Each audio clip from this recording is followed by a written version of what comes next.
Hello दोस्तों, केना छी अहाँ सब? अहाँ सबके स्वागत करै छी एक और नया ब्लॉग में। तो चलू आई के ब्लॉग में अहाँ सबके देखाबऽ जा रहल छी बियाह के बाद चतुर्थी नहीं होइए, चतुर्थी दिन के माछ के भोज छै। तो वएह के नोत आयल रहे तो आयल छी वएह माछ के भोज खाय लेल। तो चलू अहाँ सबके देखाबै छी की केना सब छै। देखियो सबसे पहले भात मिल गेल अपना सबके, पत्ता के सबसे पहले धो लेलिए, धोला के बाद भात लऽ लेलिए जते खाय के छलै। ठीक छै, ओना तऽ की कहै छै दालि तरकारी सब्जी सब ई सब पहिले मिलै छै, ओहिके बाद माछ मिलै छै। लेकिन की छलै बियाह तियाह भऽ गेलै, चतुर्थी छलै, कनिक अपन कमे आदमी छलै जे सब ने बियाह सबमे परसै छै, बारीक सब रहैए हुनके सबके नोत पड़ल छलै, तेँ ओसब सब्जी सब नहि पड़लै। मेन भात माछ और सलाद सब छै। तो चलू और देखाबै छी। देखियौ भात छै, आब माछ आयत। तो कोनो बढ़िआँसँ भोज नहि केलखिन, बुझियौ ने 10-15 आदमी अपन घर लऽ कऽ भोज कऽ रहल छथिन। और ठीके छै जेहन छै। चलू आगाँ अहाँ सबके देखाबै छी आब स्वाद केहन केना छै। देखियौ पूरा अन्हार छै, इजो सब मोबाइलके लाइट लऽ कऽ बना रहल छी वीडियो। अन्हार छै, काफ़ी अन्हार छै। ऊपरमे एगो बॉल टांगल छै, छत पर हम सब खा रहल छियै तो ऊपरमे एगो बॉल टांगल छै। ओहिके बाद भोज भऽ रहल छै।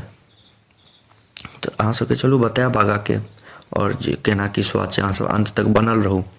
जे भी किछु हमर अगल बगलमे हैत, घरके अगल बगलमे मिथिलासँ जुड़ल हम अहाँ सब लग जरूर देब। तो देखियौ अब भात पड़ि गेलै, आब देखै छी इम्हरो भात पड़ि गेलै, आब सलाद बढ़ि रहल छै। तो देखियौ सलाद देथिन, सलादमे बढ़िआँसँ काला नमक गरम मसाला सब मिलायल छै।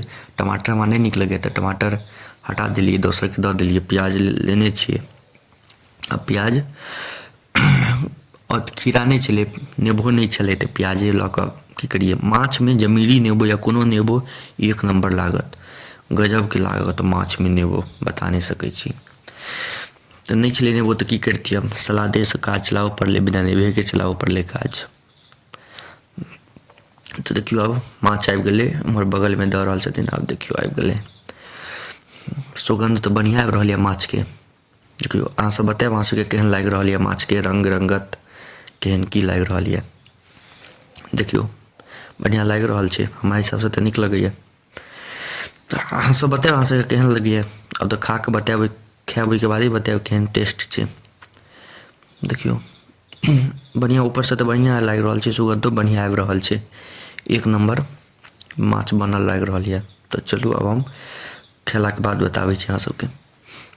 बढ़िआँ स्वाद छै, लेकिन की छै हमर मम्मीके हाथवला स्वाद तऽ नहिए छै। मम्मी जे बनाबै छै माछ, ओकर हम ब्लॉग डालने छी, जे सब नहि देखने हैब जाकऽ जरूर देखब। ओ माछके स्वादे किछु आओर छै, एहिमे कनि मसल्ला सब आओर पड़तै तहन नीक होइतै, लेकिन नीक छै, इहो खायवला छै। तऽ अहाँ सबके एतेक देर तक देखऽके लिए धन्यवाद। नीक लागत तऽ लाइक कमेंट शेयर सब्सक्राइब जरूर करब। मिलै छी अहाँ सबसँ अगला नेक्स्ट ब्लॉगमे, तब तकके लिए धन्यवाद।